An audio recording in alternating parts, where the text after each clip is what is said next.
Assalamualaikum warahmatullahi wabarakatuh. Waalaikumsalam warahmatullahi wabarakatuh. Terima kasih Pak Hakim atas kesediaannya dalam bertemu dengan saya untuk melaksanakan yang namanya pasca observasi supervisi akademik.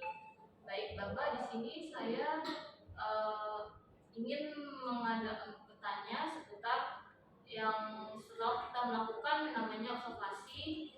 Adapun tujuan supervisi akademik ini tujuannya untuk meningkatkan kualitas proses pembelajaran yang ada di kelas Bapak. Jadi kita sini untuk melaksanakan yang namanya supervisi akademik untuk meningkatkan kualitas proses pembelajaran. Jadi Bapak, saya bertanya, Bapak bagaimana perasaannya setelah yang namanya kita melaksanakan observasi di kelas?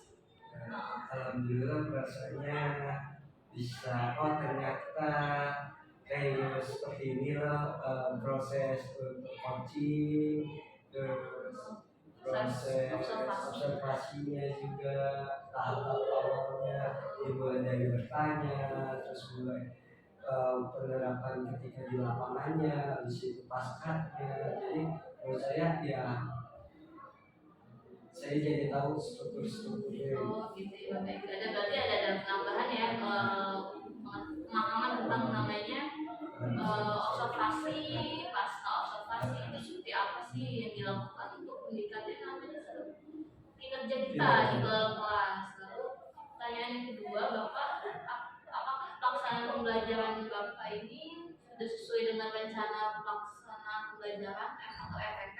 Oke. Kalau dari RPP memang sudah, soalnya ketika kita langsung ke lapangan memang lagi di tahap mulai penjelasan dan praktik langsung debat. Jadi ada tata caranya kan. Kalau sesuai RPP sudah, tapi mungkin nanti di tahap selanjutnya ketika anak sudah mulai menguasai atau sudah mulai mempresentasikannya, mungkin ada hal-hal yang harus diperbaiki. Sesuai ya, sudah sesuai ya berarti dengan rencana pelaksanaan pembelajaran. Mungkin pada saat pembelajaran yang dilakukan kemarin, pada saat observasi, ada yang namanya kendala atau hambatan. Mungkin bisa Bapak ceritakan kendalanya atau hambatannya itu seperti apa Pak di dalam kelas? Kalau kendalanya mungkin gini ya, balik lagi ke peserta didik. Dari 30-an anak tidak semuanya paham konsep debat secara sistematis. Dia tahunya hanya debat ini bertukar pikiran, bertukar pendapat tanpa ada konsep. Nah, ketika dimasukkan ke dalam materi inti, tidak semuanya jadi semuanya paham dengan struktur. Kendalanya ya satu sih, anak mungkin secara referensi debat yang terstruktur belum paham, hanya tahunya hanya tahunya ya sudah bertukar pikiran saja, omongan atau si A lagi bicara, si B harus membalas, tidak seperti itu. Mungkin fungsinya masuk ke materi debat yang terstruktur, jadi anak bisa tahu. Tapi di awal anak cenderung 1, 2, 3 orang belum bisa menguasai. Oke, baik. Berarti Bapak memahami ya kendala atau hambatan yang terjadi di dalam kelas itu sendiri. Baik Bapak, mungkin setelah kita melakukan yang namanya observasi, mungkin setelah itu Bapak melakukan refleksi untuk perbaikan. Nanti mungkin kedepannya itu apa yang akan Bapak lakukan setelah Bapak melakukan proses pembelajaran itu kan ada, kita tahu nih kekurangannya, mungkin kedepannya kita mau melakukan apa gitu. Strategi Bapak itu bagaimana? Pertama pasti saya akan tanya dulu apakah sudah mengerti atau belum penjelasan saya dari awal. Jika ada sebagian anak itu belum mengerti secara keseluruhan, akan saya ulangi lagi sampai anak paham. Terus untuk tindakan selanjutnya pasti di dalam debat praktiknya Bu. Saya akan kasih tahu nih struktur praktiknya yang benar bagaimana, tahap-tahapnya, jadi biar anak itu bisa memahami debat itu yang baik dan benar sesuai kaidah bahasa Indonesia.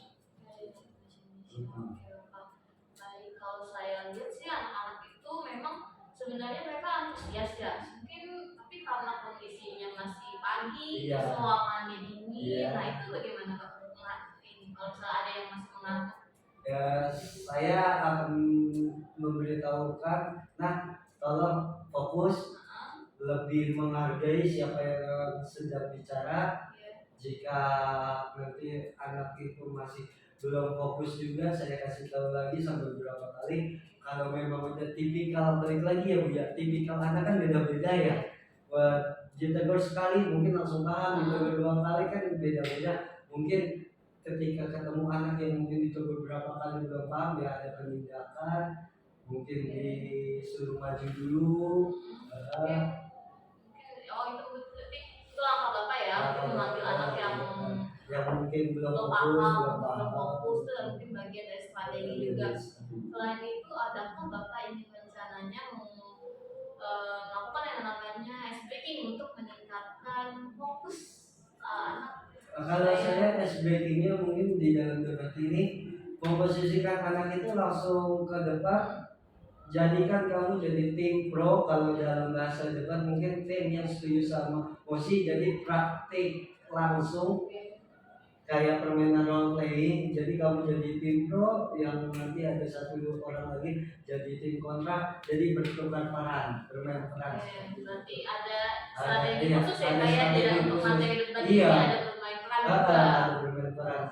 Jadi selain teori, saya langsung mulai, nih nak kamu langsung praktekkan untuk jadi tim pro seperti apa sih konsepnya.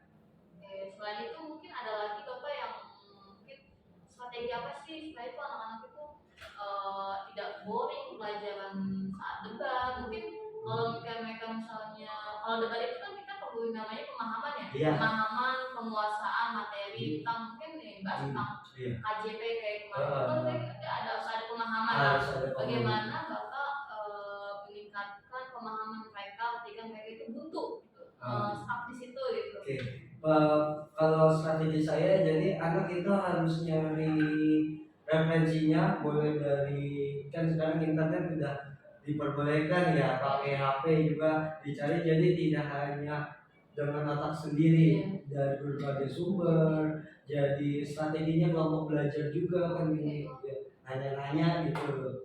Jadi tukar pikiran sebelum nanti harus disandingkan dengan kelompok lain, dia harus bertukar pikiran dulu sama satu kelompok. Jadi saya rasa ketika mereka ada diskusi kecil, secara strategi pembelajaran sudah masuk. Ya, berarti selain kita menggunakan yang namanya media pembelajaran papan tulis, terus ada juga yang namanya penggunaan gawai untuk mencari informasi sebanyak-banyaknya, lalu disertai ada diskusi juga. Itu juga merupakan bagian dari strategi ya, supaya anak itu pemahamannya itu luas. Iya, benar.